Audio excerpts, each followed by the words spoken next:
Hello everyone, बेटा आज अपन discuss करने वाले हैं सेल डिवीजन के कुछ टाइप्स के बारे में।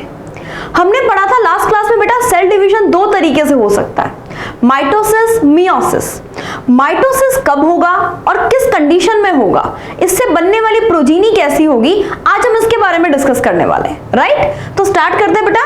अ simple cell division that is mitosis. सबसे पहले तो एक बेसिक डाउट अपने दिमाग से निकालो कि माइटोसिस होता किसमें है और मियोसिस होता किसमें। बेटा माइटोसिस जो है ये ऐसा सेल डिवीजन है जो कि सोमेटिक सेल्स के अंदर होता है। सोमेटिक सेल्स, चाहे फिर वो प्लांट की सोमेटिक सेल्स हो या फिर एनिमल की सोमेटिक सेल हो, इनमें होगा। जैसे मैं एनिमल की बात करूं, मैं ह्यूमन की बात करूं, तो बेटा हमारे बालों की सेल डिवाइड कर रही है, हमारी एपिडर्मिस की सेल डिवाइड कर रही है, हमारी बॉडी में बहुत सारी सेल्स जो नॉर्मल डिवीजन कर रही है, जिससे हमारा ग्रोथ हो रहा है, कोई रिपेयरिंग हो रही है, ये सारा का सारा माइटोसिस है। अब मैं बात करूं बेटा मियोसिस की। मियोसिस कहां पे होता है? बेटा हमारे जो भी गोनाड्स की सेल है, लाइक टेस्टिस के अंदर स्पर्म का बनना, ओवरी के अंदर एग सेल का बनना, या फिर मैं प्लांट की बात करूं तो पोलन ग्रेन का फॉर्मेशन, एग सेल, मेगास्पोर का फॉर्मेशन, ये जो गैमेट फॉर्मेशंस जितने भी होते हैं ना बेटा, ये मियोसिस से होते हैं। ये पर्टिकुलर रिप्रोडक्टिव सेल में होते हैं। यानी मियोसिस कहां पे होगा? रिप्रोडक्टिव सेल में होगा। और माइटोसिस कहां पे होगा बेटा? सोमेटिक सेल में होगा। मैं प्लांट की सिंपल सी बात करूं, जैसे सोमेटिक सेल में हम क्या लेंगे? सोमेटिक सेल में अगर हम प्लांट की बात करें तो प्लांट में जो लीफ की सेल है, जो उसकी रूट की सेल है, बेटा जो नॉर्मल स्टेम की सेल है, इवन तो फ्लावर में भी जो सेपल है, पेटल है, ये जो भी सेल डिवाइड कर रही है ना, ये गैमेट नहीं बना रही है बेटा, ये प्लांट की ग्रोथ में हेल्प कर रही है। ये सारी सेल जो डिवाइड करती है, इसे माइटोसिस कहते हैं। और अगर मैं एनिमल की बात करूं, बेटा प्लांट में जो डिवाइड करने वाली बेसिकली सेल है दैट इज मेरिस्टेमेटिक सेल। तो बेटा ये जो मेरिस्टेमेटिक सेल जो डिवाइड करती है ना, ये सारा का सारा माइटोसिस में आता है। बेटा अगर मैं एनिमल सेल की बात करूं तो एनिमल सेल के अंदर जो जर्नल बॉडी स्ट्रक्चर की सेल्स हैं, हमारी बॉडी स्ट्रक्चर की सेल्स हैं, वो सारी की सारी क्या कर रही हैं? माइटोसिस कर रही हैं। एक ऐसा डिवीजन, एक ऐसी प्रोसेस जिसमें एक पर्टिकुलर पेरेंट सेल दो आइडेंटिकल प्रोजीनी सेल में कन्वर्ट हो रही है, दैट इज माइटोसिस। माइटोसिस में हमने क्या बोला? ये एक पेरेंट सेल है बेटा, पेरेंट सेल। ये पेरेंट सेल किसमें कन्वर्ट हो रही है बेटा? ये पेरेंट सेल कन्वर्ट हो रही है two identical progeny cell, two identical progeny cell, two identical progeny cell, two identical progeny cell. बेटा दिस इज माइटोसिस। यानी अगर कोई सेल डिप्लॉइड है तो इससे बनने वाली जितनी भी प्रोजीनी सेल होंगी वो भी डिप्लॉइड होंगी। बेटा ये वो सेल्स हैं जो ऑलरेडी अपना जेनेटिक मटेरियल डबल कर चुकी है, अपने जीनोम को डबल कर चुकी है। जीनोम को डबल करने के बाद अब ये इक्वल दो प्रोजीनी सेल में क्या हो जाएंगी? डिवाइड हो जाएंगी। डन, इसमें कोई दिक्कत नहीं, सिंपल सी चीज है, सिंपल सी प्रोसेस है, आराम से कवर हो जाएगा। आप इसको और क्या बोल सकते हो? आप माइटोसिस को बोल सकते हो बेटा इक्वेशनल डिवीजन। माइटोसिस को आप बोल सकते हैं इक्वेशनल डिवीजन। रीजन बेटा इसमें क्रोमोसोम नंबर सेम रहते हैं, इसलिए जितने क्रोमोसोम, जैसे सपोज मैंने पेरेंट सेल के अंदर क्रोमोसोम लिए 16, तो बेटा मैं इसके दोनों प्रोजीनी सेल के अंदर भी जो क्रोमोसोम नंबर लगाऊंगी वो 16 ही होंगे और कोई क्रॉसिंग ओवर नहीं होगा, कोई वेरिएशन नहीं होगा। यानी mitosis is the simple process in which a parent cell divide into two identical progeny cell. बेटा दो प्रोजीनी, आइडेंटिकल प्रोजीनी सेल में हमने डिवाइड किया। सेकेंड बात हमने क्या बोली? It is most dramatic phase. ये मोस्ट ड्रामेटिक पीरियड है बेटा। ड्रामेटिक क्यों बोला हमने? क्योंकि देखो पहले सारे कंपोनेंट डबल कर लिए आपने इंटरफेस के अंदर, अब उन्हीं कंपोनेंट्स को आप डिवाइड कर रहे हो।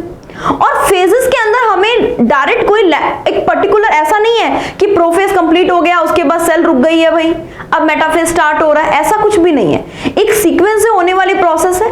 सेल के अंदर क्रोमोसोम अलग अलग टाइप की शेप ले रहे हैं, अलग अलग टाइप के स्ट्रक्चर ले रहे हैं, कभी थ्रेड लाइक है, कभी क्रोमोसोम बहुत ज्यादा कंडेंस है, तो ऐसा लग रहा है कि जैसे कोई ड्रामा चल रहा है इसके अंदर। ये पूरी की पूरी ड्रामेटिक फेज की तरह शो होती है। ठीक है, तो स्टार्ट करते हैं बेटा। माइटोसिस के अंदर फेजेस क्या क्या आएंगी बेटा? माइटोसिस में हम दो फेजेस लेंगे।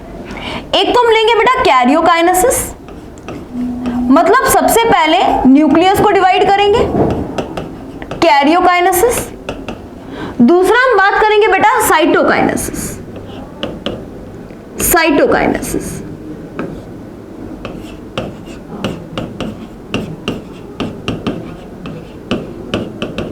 कैरियोकाइनेसिस जिसमें हम न्यूक्लियस को डिवाइड कर रहे हैं, ऑलरेडी न्यूक्लियस का कंटेंट हम डबल कर चुके हैं। अब हम अलग अलग फेजेस में उसी कंटेंट को डिवाइड करेंगे, that is prophase, metaphase, anaphase and telophase. और साइटोकाइनेसिस के अंदर हम सेल जो कि न्यूक्लियस डिवाइड कर चुकी है उसके साइटोप्लाज्म को डिवाइड करेंगे। सेल फर्रो मेथड से भी कर सकते हैं बेटा, और सेल प्लेट मेथड से भी कर सकते हैं। सेल फर्रो मेथड से भी हो सकता है, सेल प्लेट मेथड से भी हो सकता है, राइट। तो सबसे पहले हम स्टार्ट करते हैं बेटा कैरियोकाइनेसिस की फेज, दैट इज प्रोफेज। बेटा प्रोफेज पढ़ने से पहले हमें यह पता हो कि एक्चुअली इंटरफेज का न्यूक्लियस कैसा है। हमने ये बात की ना बेटा एम फेज, एम फेज से पहले हम इंटरफेज लास्ट लेक्चर में पढ़ चुके हैं। अगर किसी बच्चे ने वो लेक्चर नहीं लगाया है तो प्लीज आप उस लेक्चर को पढ़िए। इंटरफेज के अंदर हम ऑलरेडी डिस्कस कर चुके हैं किस तरीके से डीएनए कंटेंट डबल हो रहा है। तो एक मिनट के लिए हम ये चीज देखते हैं कि हमारी सेल दिख कैसी रही है। बेटा ये हमारी सेल है, कोई दिक्कत नहीं।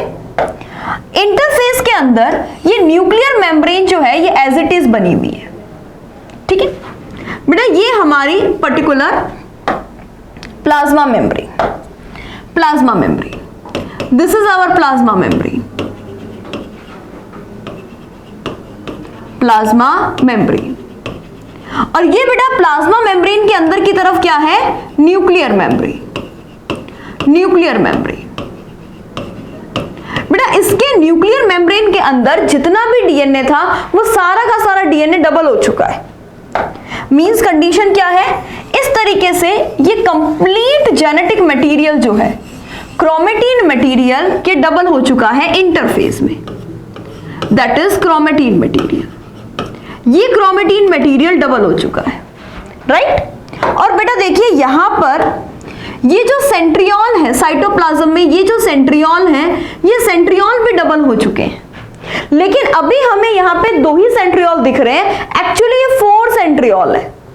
ये कंप्लीट क्रोमेटिन मटेरियल डबल हो गया है, लेकिन हमें ये नहीं पता चल रहा इंटरफेज में। This is interphase nucleus, this is interphase nucleus, interphase nucleus. अभी हमें ये नहीं पता चल रहा कि इस सेल के अंदर ओवरऑल क्रोमोसोम कितने हैं।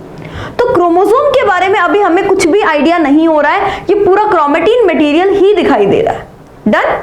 चलिए नेक्स्ट हम स्टार्ट करते हैं बेटा प्रोफेज से।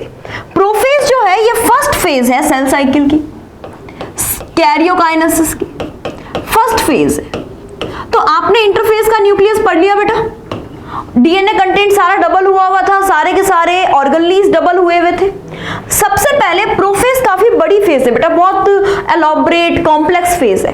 तो हमने प्रोफेज को 2 सब फेजेस में डिवाइड किया है, that is early prophase, that is early prophase and late prophase, early prophase and late prophase। first we discuss about early prophase। बेटा early prophase में क्या होगा? Cell membrane as it is, इसमें कोई change नहीं है। सेल मेम्ब्रेन जो है ये एज इट इज है, सेल मेम्ब्रेन में कोई भी चेंज नहीं है, राइट। न्यूक्लियर मेम्ब्रेन अभी आपको इजीली दिखाई दे रही है, कोई दिक्कत नहीं बेटा। अब जितना भी क्रोमेटिन मटेरियल देखा था ना आपने, याद है आपको लास्ट में आपने देखा था ये क्रोमेटिन मटेरियल। बेटा ये क्रोमेटिन मटेरियल कंडेंस हो रहा है। कंडेंस होने का मतलब है अब हमें क्लियरली विजिबल होगा कि क्रोमोसोम कितने हैं भाई इसमें। जैसे मान लो एक सेल में 4 क्रोमोसोम है, आपको इंटरफेस में तो नहीं पता चल रहा ना कि इसमें 4 क्रोमोसोम है, लेकिन अब ये क्रोमोसोम जो है आपको क्लियरली विजिबल हो जाएंगे। और हर क्रोमोसोम में 2-2 थ्रेड लाइक स्ट्रक्चर है। ये देखो बेटा, मैंने इस तरीके से क्रोमोसोम बना रही हूं और हर क्रोमोसोम में दो दो थ्रेड लाइक स्ट्रक्चर है। इस तरीके से हमको ये क्रोमोसोम्स जो हैं ये दिखने लग गए हैं। इट मींस क्रोमेटिन मटेरियल का कंडेंस होना इस फेज में हम देखेंगे। ये अलग अलग क्रोमोसोम है। मान लो एक सेल में 4 क्रोमोसोम है तो वो 4 क्रोमोसोम हमको इस तरीके से दिखाई देंगे, राइट? लेकिन इनके एंड विजिबल नहीं है, इनके एंड हमको विजिबल नहीं है बेटा। फर्स्ट हमने क्या लिखा? Chromatin material get condense, chromatin material get condense. Chromatin material condense हो रहे हैं बेटा। इनके एंड जो है वो हमको क्लियरली विजिबल नहीं है, इस वजह से हम अर्ली प्रोफेज को और क्या नाम दे रहे हैं? हम इसे कह रहे हैं स्पाइरम स्टेज। स्पाइरम स्टेज कहने का मतलब क्या है कि आपको यहाँ पे जो एंड्स हैं वो क्लियरली विजिबल नहीं है, राइट? उसके बाद बेटा ये जो सेंट्रियोल है जो कि एक्चुअली डुप्लीकेट हो गया था एस फेज में लेकिन विजिबल नहीं हुआ था, अब वो सेंट्रियोल अपोजिट पोल की तरफ मूव करेगा और आपको क्लियरली विजिबल हो जाएगा, राइट? तो ये एनिमल सेल का फीचर हो गया भाई। आके आपको यहाँ पे सेंट्रियोल दिखने लग गए हैं, सेंट्रियोल जो कि एक्चुअली डुप्लीकेट कहाँ हो गए थे? एस फेज में। बेटा ये जो सेंट्रियोल है ये माइक्रोट्यूब्यूल्स के बने हैं, इसके चारों तरफ एस्टर रेस का फॉर्मेशन हो जाएगा, एस्टर रेस। बेटा इसके चारों तरफ एस्टर रेस बनने लग गई है, एस्टर रेस। अगर एनिमल सेल है तो एस्टर रेस बनेगी और अगर प्लांट सेल है तो एस्टर रेस नहीं बनेगी। इसी वजह से हम सेल साइकिल को दो तरीके से पढ़ते हैं, एम्फीएस्ट्रल एंड एनएस्ट्रल। अभी डिस्कस करते हैं इस पर। नेक्स्ट बेटा अपन आते हैं लेट प्रोफेज में। लेट प्रोफेज में क्या होगा? क्रोमोसोम तो ऑलरेडी कंडेंस हो चुके हैं। अब बेटा ये हर क्रोमोसोम जो है, सबसे पहले देखो बेटा ये जो न्यूक्लियर एनवलप है ये मैंने देखो ब्रेक करके बनाया है। सबसे पहले तो ये न्यूक्लियर एनवलप जो है ना ये ब्रेक हो चुका है। ये न्यूक्लियर एनवलप जो है ये धीरे धीरे टूट रहा है। अब पूरी तरीके से ये डिसअपियर होने वाला है बेटा। जैसे ही मेटाफेज स्टार्ट होगी ये न्यूक्लियर एनवलप पूरी तरीके से डिसअपियर हो जाएगा। अब हम बात करें बेटा क्रोमोसोम के बारे में। ये जो क्रोमोसोम है ये अब और ज्यादा कंडेंस होंगे, प्रॉपर कॉम्पैक्ट हो जाएंगे और हर क्रोमोसोम जो है वो हमें दो दो क्रोमेटिड के फॉर्म में विजिबल होगा। देखो मैं ये एक क्रोमेटिड बनाया है और इस तरीके से मैंने ये दूसरा क्रोमेटिड बनाया है। अब इसमें जितने भी क्रोमोसोम हैं वो दो दो क्रोमेटिड के फॉर्म में हमको दिखाई दे रहे हैं, ये दो दो क्रोमेटिड के फॉर्म में। और ये जो बेटा सेंट्रियोल है ये अपोजिट पोल की तरफ मूव कर चुका है, अपोजिट पोल की तरफ मूव कर चुका है। तो यानी लेट प्रोफेज में हमने क्या बोला बेटा? Chromosome get condense, chromosome get condense and visible as consist of two chromatid, visible as consist of two chromatid, consist of two chromatid। बेटा ये हमें दो दो क्रोमेटिड का बना हुआ दिखाई देने लगा है। लेट प्रोफेज में दो दो क्रोमेटिड का बना हुआ दिखाई दे रहा है और ये न्यूक्लियर एनवलप क्या हो रहा है? डिसइंटीग्रेट,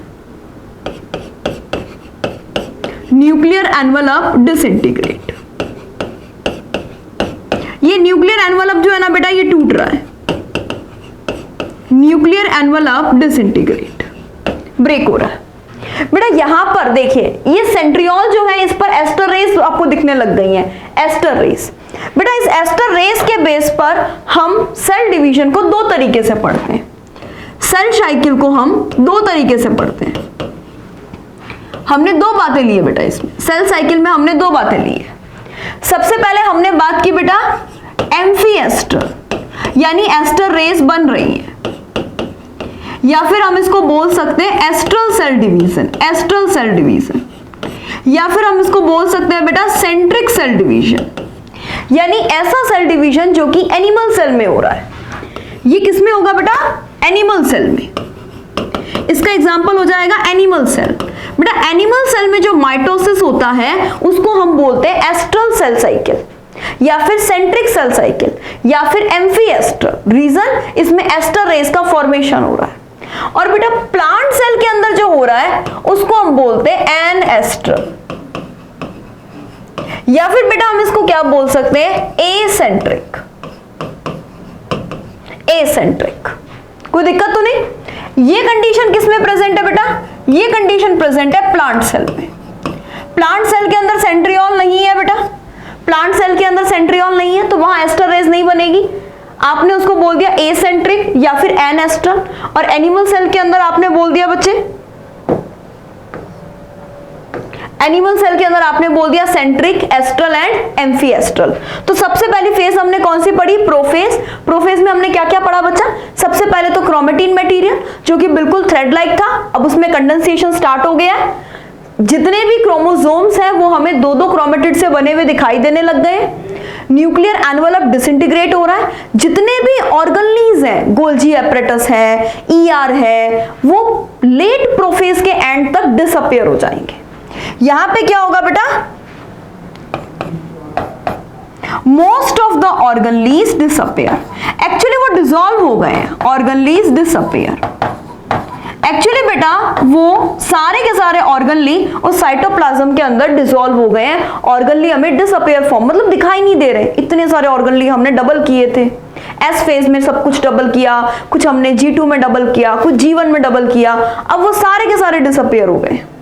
हमें क्या चीज दिखेगी मेटाफेज में, बेटा अगर मैं बात करूं मेटाफेज की, हमें मेटाफेज में क्या दिखेगा, only chromosome, centriole and spindle fibre. चलिए स्टार्ट करते हैं मेटाफेज। बेटा ये सेकेंड फेज है कैरियोकाइनेसिस की, इसकी शुरुआत कैसे देखेंगे हम, डिसइंटीग्रेशन ऑफ न्यूक्लियर एनवेलप। बेटा न्यूक्लियर एनवेलप का डिसइंटीग्रेट होना क्या इंडिकेट करता है, इंडिकेट इनिशिएशन ऑफ मेटाफेज। बेटा न्यूक्लियर एनवेलप डिसइंटीग्रेट हो गया, इसका मतलब मेटाफेज स्टार्ट हो गया।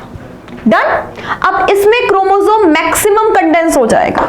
एक क्रोमोसोम को जितना कंडेंस होना है उसका मैक्सिमम कंडेंसेशन किस फेज में होगा, मैक्सिमम कंडेंसेशन।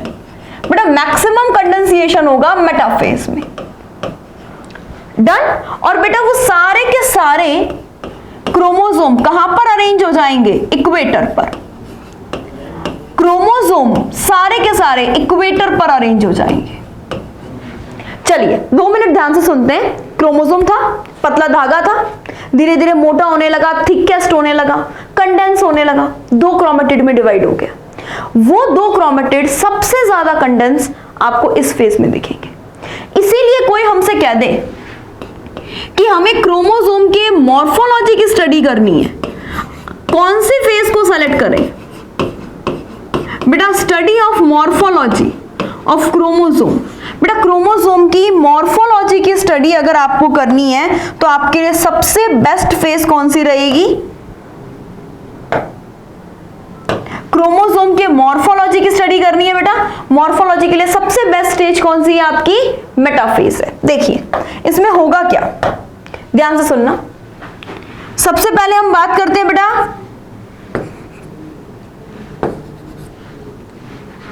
एक मिनट, जस्ट अ मिनट। हाँ बेटा सबसे पहले बच्चा हम बात करते हैं, ये क्रोमोसोम है, मैक्सिमम कंडेंस हो चुके हैं और इस तरीके से सेल के इक्वेटर के ऊपर आके अरेंज हो गए। ये देखिए ये सेल के इक्वेटर के ऊपर आके अरेंज हो गए, राइट। ये इस तरीके से एक पर्टिकुलर इक्वेटर पर आके अरेंज हो गए। यहां पे बेटा ये सेंट्रियोल्स हैं, सेंट्रियोल्स से एस्टर रेस बन रही है। ये बात हम पहले ही पढ़ चुके थे, एस्टर रेस का फॉर्मेशन ये हम पहले ही पढ़ चुके थे, इसमें कोई दिक्कत नहीं आपको। बेटा अब सुनो, ध्यान से सुनना। यहां पर ये क्या है, दिस इज सेंट्रोमियर, ये है सेंट्रोमियर। सेंट्रोमियर के ऊपर एक स्पेशल टाइप की प्रोटीन प्रेजेंट है, दैट इज काइनेटोकोर। बहुत इंपॉर्टेंट है नीट के पॉइंट ऑफ व्यू से, इसमें बहुत बार क्वेश्चन आते हैं। This is kinetochore protein. अब आप इसका काम देखिएगा, बहुत जबरदस्त काम है। सारे के सारे क्रोमोसोम को आपको मेटाफेजिक प्लेट के ऊपर अरेंज करना है। बेटा क्रोमोसोम का मेटाफेजिक प्लेट के ऊपर अरेंज होना क्या कहलाता है? कॉन्ग्रेशन। ये क्रोमोसोम्स जो हैं ये मेटाफेजिक प्लेट के ऊपर अरेंज हो गए हैं, इस प्रोसेस को हम क्या बोलते हैं? कॉन्ग्रेशन बोलते हैं, कॉन्ग्रेशन। ये चीज ध्यान रहेगी। अब ये क्रोमोसोम को होल्ड किसने कर रखा है? देखो यहां इस सेंट्रियोल से बेटा यहां पर स्पिंडल फाइबर आ रहे हैं। वो स्पिंडल फाइबर यहां काइनेटोकोर से ऐड है, एक तरफ सेंट्रियोल से और एक तरफ काइनेटोकोर से। ये बेटा इस क्रोमोसोम को हेल्ड करके रखते हैं, जोड़ के रखते हैं। और एक चीज ध्यान से सुनना, सेंट्रियोल को सेंट्रियोल से जोड़ने के लिए भी स्पिंडल फाइबर है। दो तरह के स्पिंडल फाइबर पढ़ लिया आपने। सेंट्रियोल को जो सेंट्रियोल से जोड़ रहे हैं that is continuous spindle fibre, that is continuous spindle fibre, या फिर हम इसको बोल सकते हैं बेटा supporting spindle fibre, supporting spindle fibre, right. Non kinetochore spindle fibre, non chromosomal spindle fibre. और बेटा ये जो स्पिंडल फाइबर है that is chromosomal spindle fibre, that is chromosomal spindle fibre. बेटा सबसे पहले अगर हमसे की फीचर पूछ लिए जाए, हमसे मेटाफेज के की फीचर पूछ लें, तो मेटाफेज का मतलब क्रोमोसोम को मेटाफेजिक प्लेट के ऊपर अरेंज करना। क्रोमोसोम सबसे ज्यादा थिकेस्ट एंड शॉर्टेस्ट इसी फेज में होंगे। क्रोमोसोम की शेप क्रोमोसोम की मॉर्फोलॉजी की स्टडी जो है वो हम इस फेज में करेंगे। मोस्ट इंपॉर्टेंट बात, एक हमने डिस्क शेप की प्रोटीन पढ़ी है that is kinetochore, disc shape protein that is kinetochore. इस डिस्क शेप प्रोटीन का काम क्या है? हेल्प इन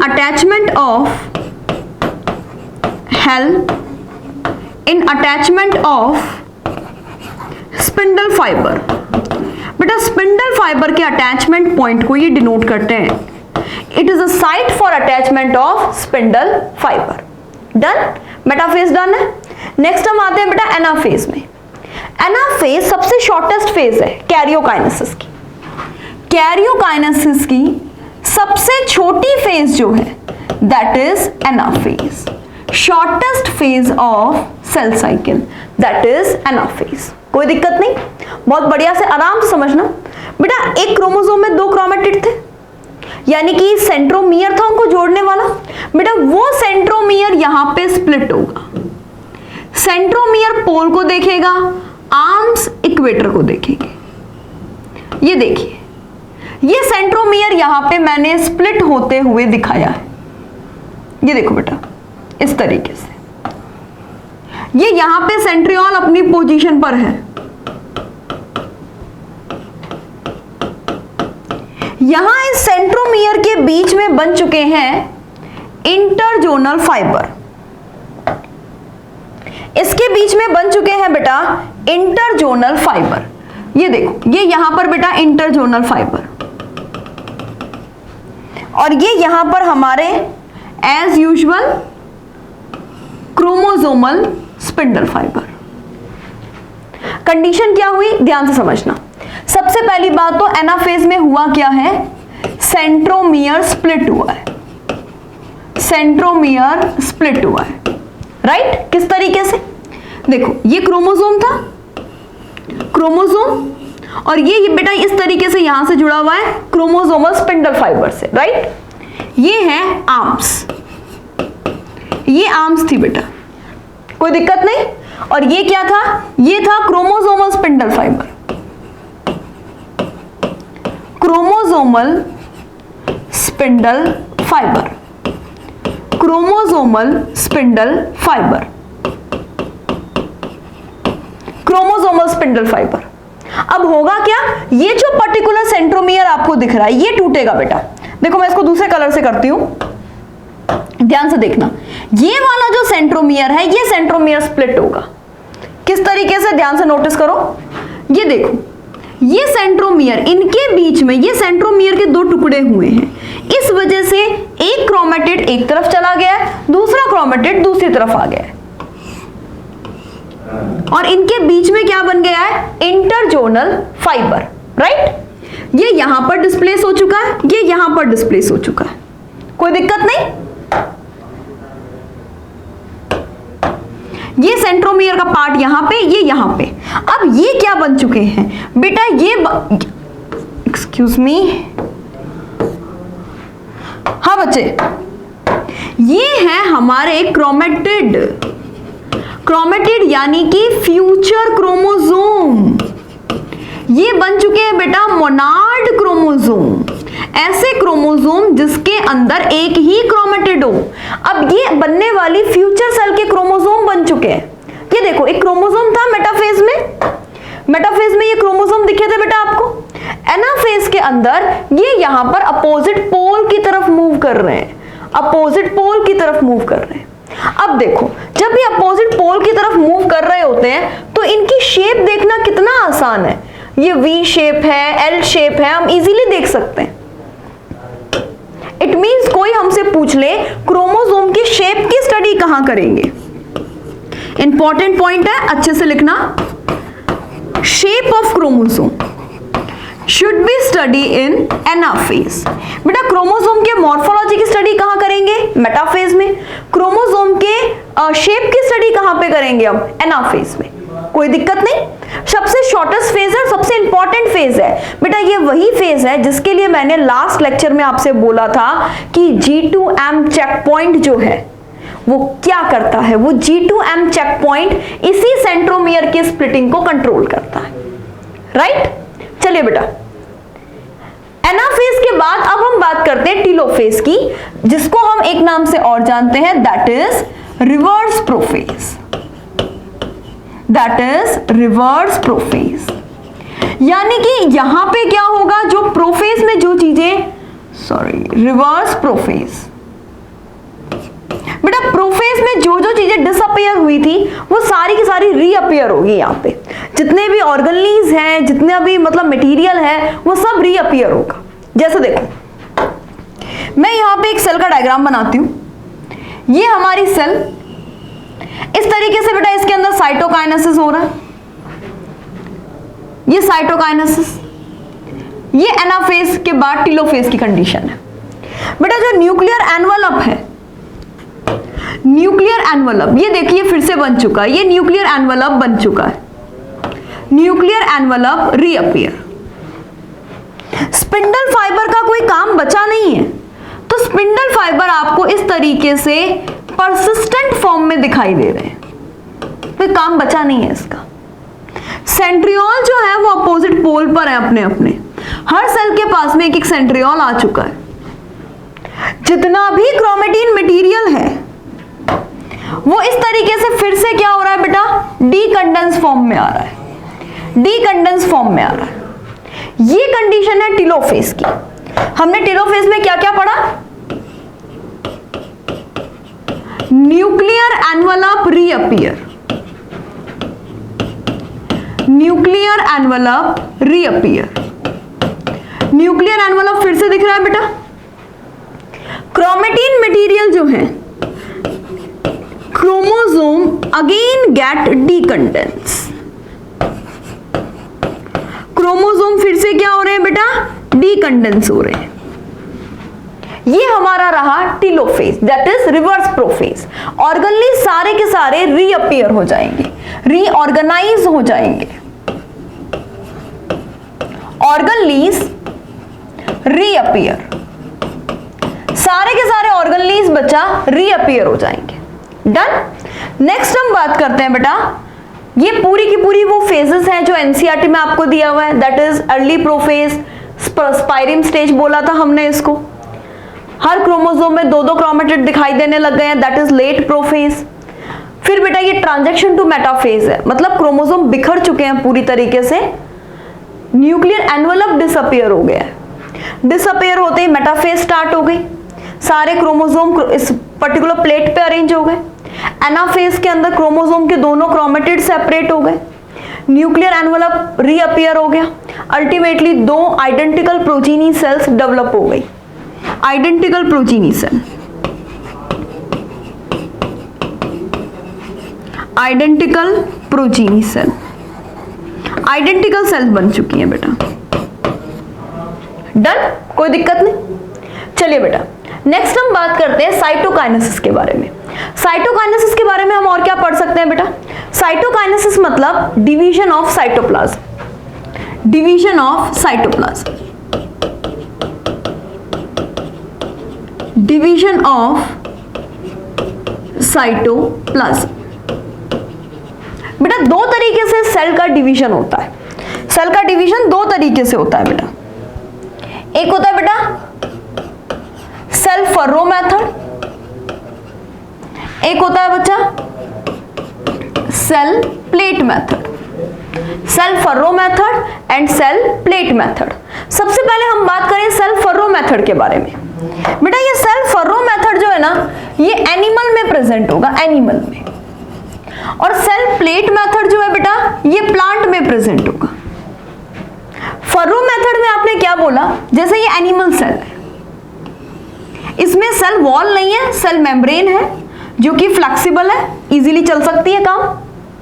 ये न्यूक्लियर एनवलप बन चुका है, न्यूक्लियर एनवलप बन चुका है बेटा। यहां पर कॉन्ट्रैक्टाइल रिंग बन जाएगी, यहां पर बेटा एक कॉन्ट्रैक्टाइल रिंग का फॉर्मेशन होगा, यहां पर कॉन्ट्रैक्टाइल रिंग का फॉर्मेशन होगा।